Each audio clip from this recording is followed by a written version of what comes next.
Observer Corps. So we're going to talk about Observer Corps versus advocacy and our member code of conduct, the Observer Corps job description, and Observer Corps details. So you should have received the code of conduct, the job description, and the LWVOA handbook, which is quite the little tome of reading there. You should have received all of that last week in the email, but I'll send it out to this group again tomorrow so that you have it. So Observer Corps versus advocacy. So Observer Corps is a structured way for individuals to exercise their right to know and help to make citizens aware of decisions that impact their lives. And it also promotes governmental transparency. So the key words for Observer Corps are watch and listen. Advocacy, on the other hand, learns the national, state, and local positions of the league and takes action to advocate for or against legislative action related to those positions. So the role of the advocacy committee is more to deliberate and act. Our code of conduct includes really these three ideals of reputation, integrity, and representation. So the reputation piece is about upholding the good standing of the league.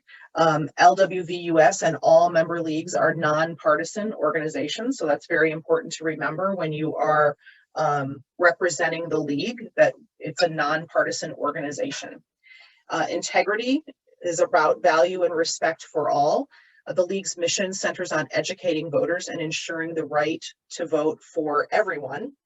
And representation, the league, the LWVOA board is who represents the LWVOA. So only the LWVOA can represent or authorize representation, and that's across all mediums. So that would be, you know, if a reporter came up and wanted to talk to you at a school board meeting, you'd no comment and refer them to the league board or something, if something like that occurred. Same with social media, things like that. So we'll talk about that again in a little minute here. So the Observer Corps job description, again, is observe, don't engage, to come with a nonpartisan outlook. And the point of your written report is about accuracy, right? Including meeting metrics, and we'll talk about that when we look at the report itself. And to attend and report consistently. So you don't necessarily have to go to every single solitary school board meeting, but just be in attendance on a consistent basis and reporting back consistently. And we're also asking that people report back within 2 weeks of attending the meeting. I'm not sure if are you seeing all of the boxes that I'm seeing or not? Or are you seeing the whole slide? Is everyone seeing the slide okay? Okay, good. So the Observer Corps details attending Observer Corps Orientation and Open Meetings Act training. So you're here doing that right now. The next step would be that the league president will send a letter to the school board before you begin observing. And that letter will introduce the observer and explain the basic principles of Observer Corps. And then you would begin attending school board meetings in the district that you've been assigned, taking detailed notes about venue, attendance, topics, and any issues that you observe. So I am going to, we're going to use a Google survey doc to file your reports. So we have an official document, which is we have talked about it quite a bit, but it's kind of the first time out with it, and so we are going to it will be a work in process. So as you are using it, you may find things about it that are challenging or whatever. It's not like this we're stuck in the this is not set in stone 100% at this point. It's a new document, so you want to remember that. So here's how this works. So when you go to it, it's going to look like this. You will put in your email address. So I would put in my email address, And this will have a list of names in here, and there will be a contact. We actually just opened up a new Gmail account for Observer Corps, and that Gmail account is lwvoa.observer@gmail.com. So that will be, I meant to put this in here and I forgot to do that. So your name will be listed here, and this is how we're going to keep control of who is, so that we don't have kind of random people sending in reports, right? So your name will be on this list, and then the list of all the school boards that we're observing will be on here. And then you would put in the date of the meeting that you observed, the published start time. So this would be the start time that they told you when they told you the meeting was going to start. And then you would say whether or not the meeting actually started on time. If it didn't, then put in what the actual start time was. Were all the board members in attendance? And as Deb pointed out, there are plenty of times when not all the board members are going to be able to be there. If you answered no, who was not there? And then were the board members attentive, prepared, and courteous? And some of this is a little bit, I understand, of a, is a little bit subjective, right? It's some of this is not necessarily completely objective observation, but you try to be objective as possible. And if you answered no, elaborate as to why you felt there was inattention, or maybe someone didn't seem like they were well prepared for the meeting, or there was some kind of discourteous back and forth between members. And then how many, if any, members of the public attended, and you can just put a range in it. You don't need to count heads or anything like that. If it's, about 20 people, about 30 people attended.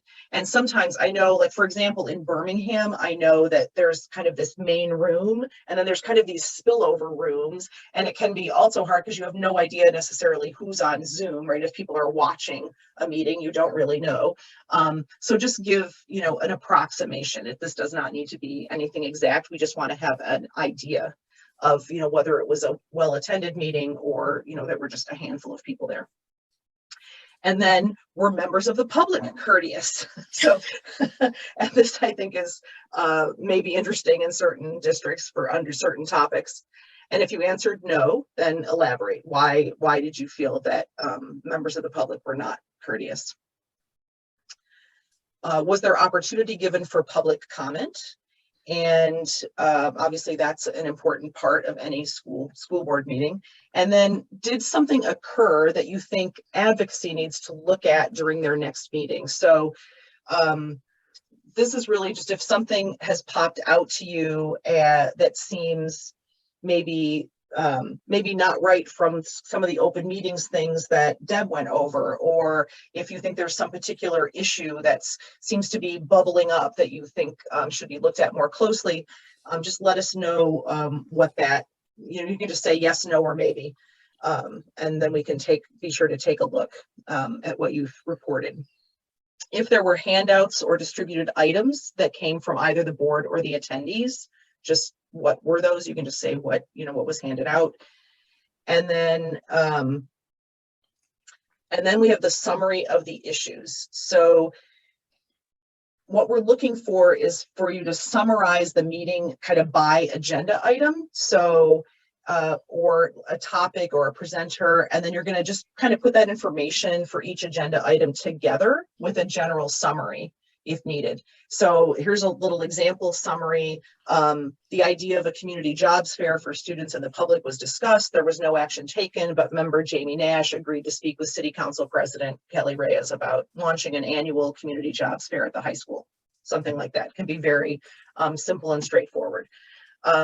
Be sure that you're including, at least the first time you mention them, the full name of the board member. That can be helpful. And then just you can use their last name only after that. And then just different things to note. What questions did board members ask? Was there tension between board members? Was anyone particularly against a topic or for a topic that was discussed? Were the majority in agreement? And what was the minority's argument? So if there's something, for example, that they voted on and 4 people said, yes, we're going to do this, what was the sort of the position of the minority? Missy, you have a question, it looks like. Oh, you can unmute. My question is, will we be receiving this form?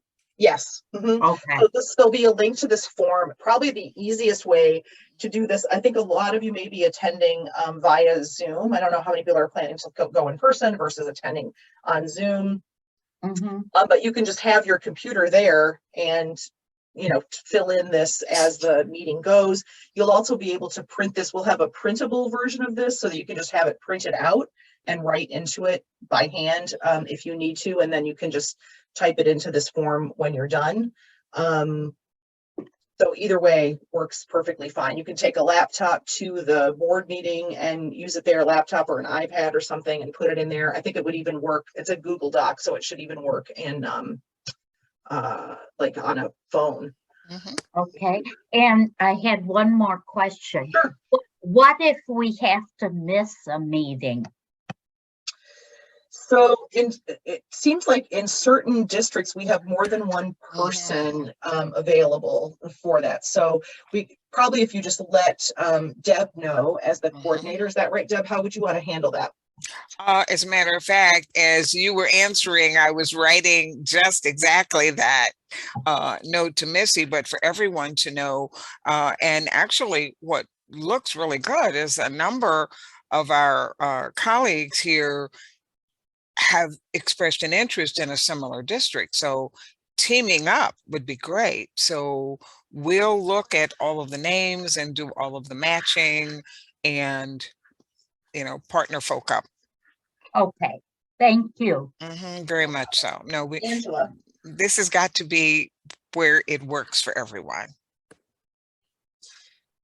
So I just wanted to let you know that I don't need to be at Lake Orion. I can go to another district to sort of spread the love. I mean, if that's appropriate, you know, so. Oh, Okay. absolutely. Yeah, thanks for letting us know that. That's great to know. And we probably will ask, if we have multiple people, we probably will ask people to, you know, maybe spread out to other places. Gloria. Is the expectation that we will attend all the board meetings going forward within a year, or how does that work? Could I comment? Sure, please. Here's what's going to happen. We would say at least one meeting a month. At least one. Here's why. And now I see I could have put this in the earlier session. School boards by law must have at least one business meeting a month. Now, the average board today is meeting, some of them up to 5 times a month. We're not expecting us to do that, but pick the meeting, if you can, that is their official business meeting, and some use that language. Other meetings may be called workshops. It could be called a retreat. It could be called a work session. And they also have something called committee of the whole. So we can connect once you see what the calendar is for that district. Okay, thank you. And the other thing too, Deb, is that all of those meetings are open, even though members of the public may not attend all of those meetings, but usually the business meeting is typically the one that most members of the public would go to, even though anyone can go to any of them. That is true. It is that most of the Oakland County boards have 2 meetings. Some of them will label one the business meeting. They may call the other the committee of the whole. They will look the same, but they have a slightly different purpose. So each individual and each team can work that out, but a minimum of 1 a month. Okay. And let me just scroll through here. I don't see any other things. Okay. So, so there are just, I put 10 spaces here for different issues. So, you know, you just use as many as you need to use basically, and just skip if it's not applicable. So these are not, none of these are required. last question here, what time did the meeting end? So you would just put in the end time for the meeting, and then any additional notes. So if you have anything, you want to comment on, you can certainly put that in here, or you can just leave that blank if you don't want to. And if you somehow you have 11 topics, which I would hope not, you could use that blank space, I guess, for the extra topic. One thing to note here is that the little asterisk, the little red asterisk here notes that it's required. So these pieces of information are required. If there's no red asterisk, it's not required. So for example, if you answered no to the question above, what's the actual start time, that's obviously not applicable if they started on time. So that's not required. And I believe I made it so that, yeah, the only required summary one is this issue number 1. So it just is based on how many issues you have. So the rest of these are not required to be answered. So that is the form. Does anybody have questions about the form? Yes, Judy.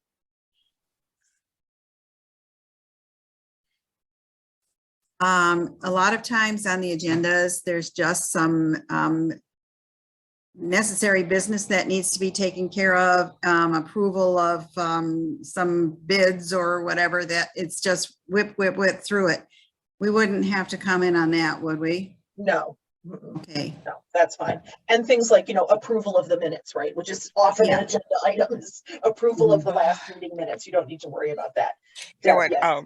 Kathy, could I jump in here? Sure. Judy, Yes. everything, I am in full agreement with everything Kathy said, but at least one of us is going to get to a meeting where the controversy is in the consent agenda. Well, yeah, if it's more than just okay, move on, then yeah. But that is likely to happen to at least one team. Mm-hmm. Yes, that's true. Like there are some, yes.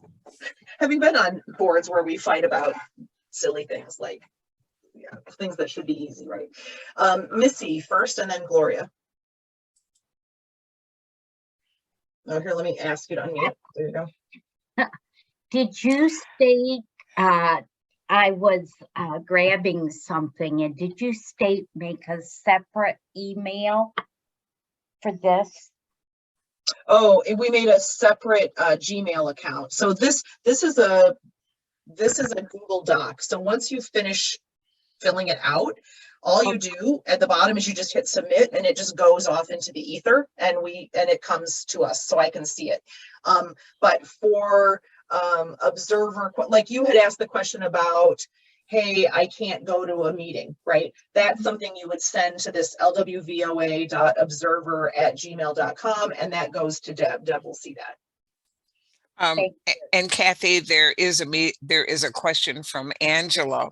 As a new member, I'm curious if other government meetings, such as Board of Commissioners, is observed by the league. Not yet. So we wanted to start with the school boards and kind of get our feet wet with that and see how that went. But this is where we're beginning. Hopefully in another year or so, we would be able to, kind of work the kinks out of this and then be able to expand to other observing other. Right. And if I could add a little bit, when our team, our Observer Corps and Advocacy team meets with our colleagues around the state, we notice that not any of our local leagues are observing exactly the same things. So some are local, there's a library board, there's in San Francisco, they observe every commission that has to do with policing. So each local league chooses its start point or how they wish to follow. And then a number of Michigan local leagues literally ask each member, what local unit of government or what unit of government do you wish to observe? Because that really taps into member interest, and that's part of what we're looking to do as well. Yes. Thank you. Gloria, go ahead. Yeah. So to go back to documenting what goes on in the meeting. So I happen to be I pulled up the Clarkston agenda, which was a meeting in August 8th. But on their action items, they have approval of personnel changes, approval of use of Chromebook, approval of Gaggle software. Do you want us to, if that's the agenda item, to say this was approved? Do you want us to report at that level of detail on every agenda item? I don't think Things like that's that. necessary unless there's some kind of controversy around that, because that sounds Okay. like kind of their consent agenda. Right. but- Okay. And then second question, this one in particular, again, I didn't go too far into it, but it's the agenda. There is no Zoom link on here. Are you seeing that more and more board meetings are now being held just in person without any Zoom connections? I can take that one, Kathy. All school boards in Michigan are meeting in person, and there are a few that choose a Zoom option. So like in my neighborhood work, went to a board meeting this week, and this particular board did both. Okay. So all of our boards are meeting in person. Thank you. Okay. All right. Any other questions about the form? And like I said, oh, hi, Lisa. Sorry, I had to unmute myself. Yeah, I was just wondering who has access to these reports once they're filed? I know you mentioned the advocacy committee will be Yes. taking a look, but if you tag team with another observer in the same district, would you be able to go back and look at the previous meetings report to kind of, you know, catch the thread of things that are being discussed and things that are going on? So that is an excellent question. Actually, we did in our work groups start to look at that, because when you look at our work group has looked at leagues all over the country. They literally post their reports on the local league. So the process goes like this: the reports come into us, we would post the reports to LWVOA, and then at least annually we would do a summary and present a report to our organization, and then determine how we share that with the public. Yes, and I'm thinking because this is a very good point. I think what we need to do too, you know, once this information is put in each month, you can spit out a bunch of, I don't know, Lisa, if you're familiar with Google, the survey function in Google, but you know, it spits out a lot of it'll spit out a lot of reports for you. So you can spit out little, you know, pretty little graphs and all kinds of fun things. And you can drill down, like we could drill down to it and look at just the answers from a certain school board. And so maybe what we need to do is figure out a way to share that information, or maybe we allow this. I mean, this is information that we want to be public anyway. So maybe we figure out a way to share that information with everybody everybody who's doing observing, so that they can see what other people are seeing going on. We are also hoping to have this group get together probably about once a quarter, so that you can talk to each other and see, you know, what's going on and ask questions, and, you know, am I really seeing what I think I'm seeing, that kind of thing. Right.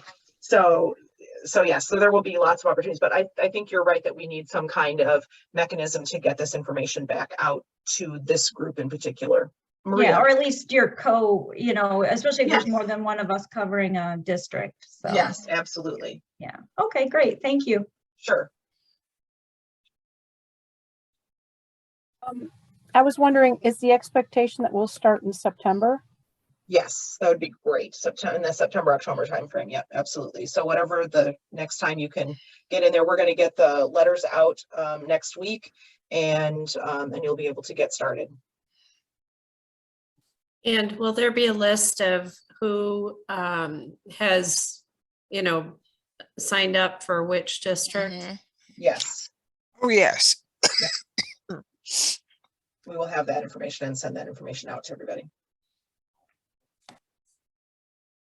Okay. All right, I'm going to go back to our PowerPoint here.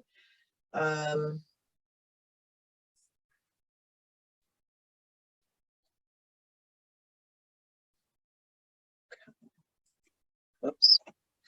So here are just some observer core restrictions so that you're aware of those. Oops, I am clicking when I don't mean to. Okay, if you are serving as an elected official, you may not be observers. So league members who serve as appointed officials should confer with the board before serving so that the board can determine whether or not they feel like there's a conflict of interest there. Observers function separately from any advocacy efforts made by the LWVOA to the school board being observed, right? So you're not going to be standing outside the school board meeting with a, you know, with a placard and then going in to observe the school board meeting, right? Observers should not comment as a league member on issues that are deliberated by the governmental body they observe. So, you know, we don't want people going in, observing, and then going out and making lots of public comment about, hey, I'm a league observer and I saw this, that, and the other thing, right? Because really it's, again, it's watch, listen, observe, and report. Observers should not engage the press regarding the school board they are observing, and social media posts, if you feel the need, have to be clearly made as a private citizen, right? Should be zero mention of the league if you are talking about anything going on in your school board. So we don't want to connect those two things at all. Deb, do you have anything else you want to say about any of these restrictions? You know what, for clarity, when you said no elected officials, do you mean no elected officials at all or no elected officials in relationship to that body? So I took this, Deb, from what the state of Michigan had. And what they basically said, because of course, the state of Michigan, they're looking at observing lots of different types of. Right, okay. And so they had said I would think that those serving as an elected school board member may not be observers, right? If you're absolutely, yeah, on any school board, and you would not be then observing some other school board in addition to, not that you would have time if you were serving on the school board, obviously, you would not have any time to be observing some other school board. But I think the other question too then is about appointed officials, and some people are appointed and it's a little unclear whether we just need to be aware of that, I think. Well, you know, Kathy, when I hear you say that, there is a list of roles of electeds that are considered in conflict. Okay. Right. So it's likely that we would be following exactly that. So as an example, a school board and elected, you know, we could figure that out. I won't go and give the examples, but there are some examples where it's obvious they're connected and others where they're not. Yeah, I'm not sure that's applicable to anybody in this, I don't think so either in this group anyway, but if it is, or if it comes up, just let us know. And that is all I have. So and this is, I'll put these in the chat as well, so you can just copy and paste if you want to. So lwvoa.advocacy@gmail.com is where you can find me, and Deb is at lwvoa.observer@gmail.com. Okay, did anybody have any other questions?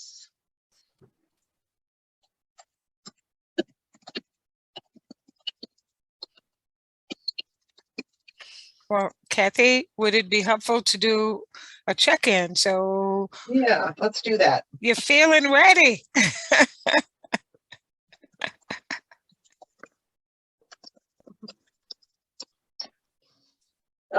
Lisa. Yeah. Oh, yeah. Hi.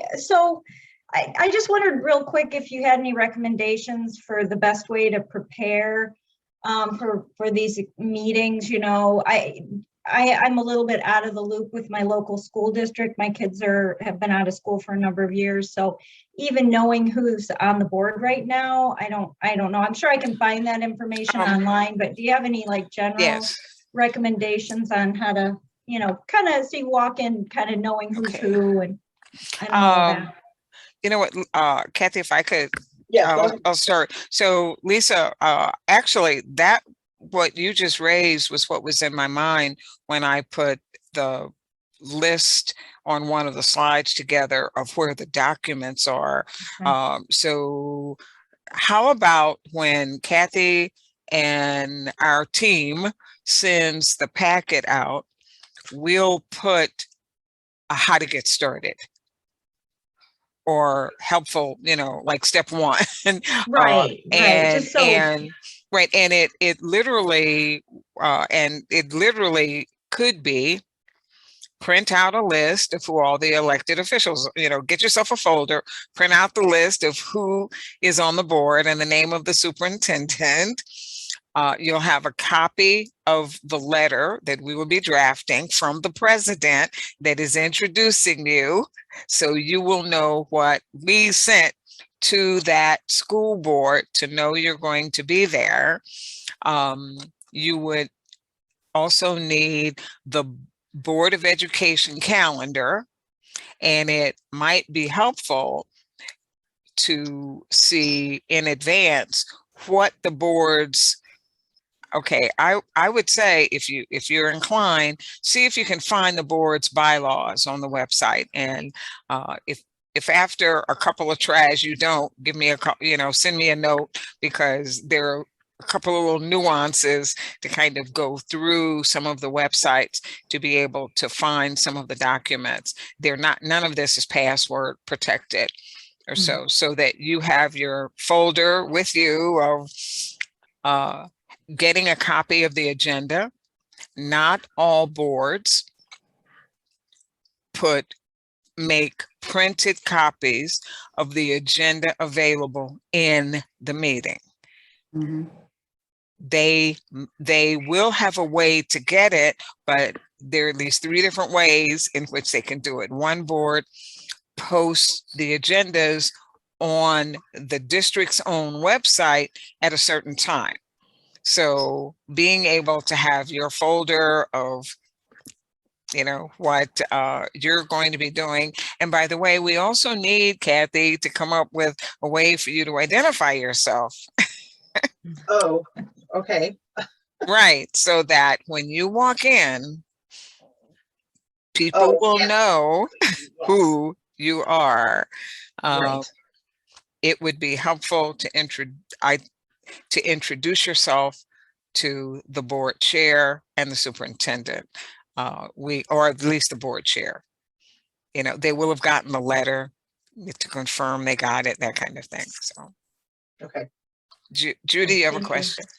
So as I understand it, you're going to look at the request, you're going to make assignments, and then you will have a conversation with me and say, Yes. Okay, you're going to be in this district. They meet on every other Wednesday. Which meeting can you go to first, so I can let the superintendent and the board know that you will be there, right? So they will be expecting us at that meeting. So, okay. And hopefully we'll have a little badge that just says Women Voters OA. Mm-hmm. Thank you. Judy, you laid it out. That's I always like to know what the process is going to be. what the boundaries are. That's what this is about. Yes. And by the way, all of the boards we're observing have boundaries. And so do the board members and the superintendent. I just have one clarifying question. If someone asks for information or what I'm doing, I refer back to the chapter president, or who specifically? I think it would. Do I give them a phone number, or email, or if I don't know, if for some odd reason a member of the press wants to talk to me, like who specifically do I refer them to? I think you would just let Deb know. You could just let Okay, Deb know and then great. bump it up the food chain. Yes. Okay, Right. I'll So take their we'll, information and give it to you. Okay. right. This process is new to LWVOA. It has been well developed across the country for decades, and our national association literally set us up to do this in a really good way. Deborah, you've been quiet. Would you tell everybody what we did with the census to get us ready for this? It was too long ago. Deborah's like, what did we do? It was like, what did we do? Well, and the organization literally had hundreds of us as observers of the whole census process. And something magic happened. It's, oh, we don't want to quit doing this. Let's keep going. right. Exactly. So Deborah was part of that, our census observer team. And then COVID hit right in the middle of that. Mhm. So we got that closed down. But then we had to do, the state league asked us to do legislative interviews after the last election. So we compiled a group of people that would interview their legislators after they were newly elected, which was wonderful, just to get to know them. And so then we saw that in Michigan, there's been a big push for the Observer Corps. I think it started in Marquette, but it hasn't really been going so widely as it is in the rest of the country. So we thought, well, let's get our own going.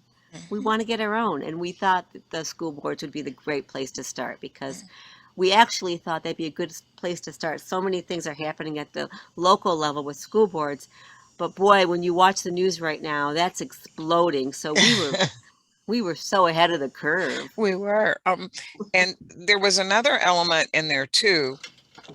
LWVOA has, I can't even say it, 60 communities, 60 local units of government, villages, cities, and townships. And we have only 29 school districts. So we thought we could wrap our arms around school boards first. So those that asked about the county commission, absolutely, there will be people who I know will want to, go further. And our local league has history with all of those local units of government. We will not be new. Our faces may be new, but they will know the history of the organization that is behind all of us going in and doing this. Someone asked Kathy? about, Carol asked about a way to acquire a t-shirt or button identifying us as LWVOA observers. So you can get t-shirts if you just Google LWV US t-shirts, you can get a Right. t-shirt with LWV. But I think we need to ask the board, Maria, to invest in some LWV buttons, because this was something I was trying to get to when I was working the polls. Some little LWV pins that people can wear. Actually, Batch of those. we still have, and I believe the standing order for the magnetic name badges. So many of us have purchased those, but I'm thinking that we're creative. We will come up with an appropriate way so that everyone has a common button identifier.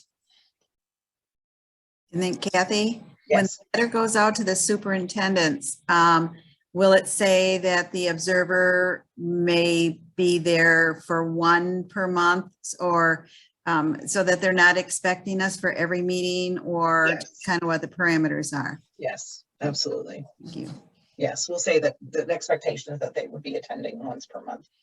And I'm thinking we would address our letter to the board president and the superintendent, and ask that it be, we'll do that appropriately for sure. Karen, you have a question? Yeah, Okay. will you let them know that we may be watching them via Zoom? Because I usually watch board meetings on Zoom. Oh, you know what? Thank you for that point. So we will, and they're actually, of those that have multiple meetings, of those who do recorded,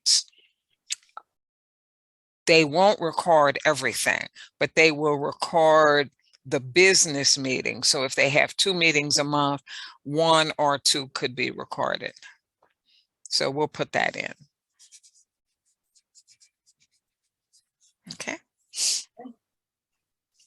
Any other questions?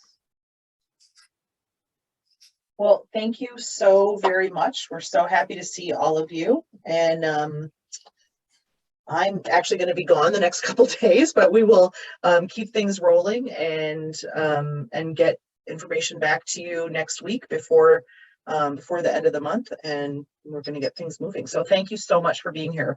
We really appreciate the great turnout and look forward to seeing you again soon. Thank you. Excellent Bye. presentation.